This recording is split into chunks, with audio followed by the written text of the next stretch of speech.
Nadakpan kining 31 anyos nga lalaki nga gipasangin lang nangawat og bag sa mga nangligo sa dagat sa barangay Kabiangon, lungsod sa Pinamungajan kagahapon, July 20. Ang suspitsado mao si alias Edmond, 31 anyos, taga lungsod sa Aluginsan.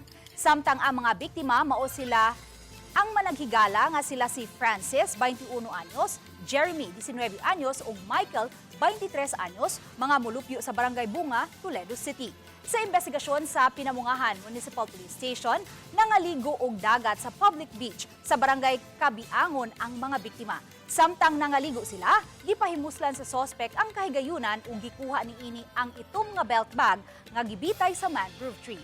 Sulod sa maong bag ang mga cellular phones nga mobalor tanan sa dulan 25,000 pesos. Daling nisibat dayon ang sospek padung sa Kabiangon Elementary School. Nakabantay ang mga biktima kinsa dali usab nga nakagukod ug nakapangayo og tabang.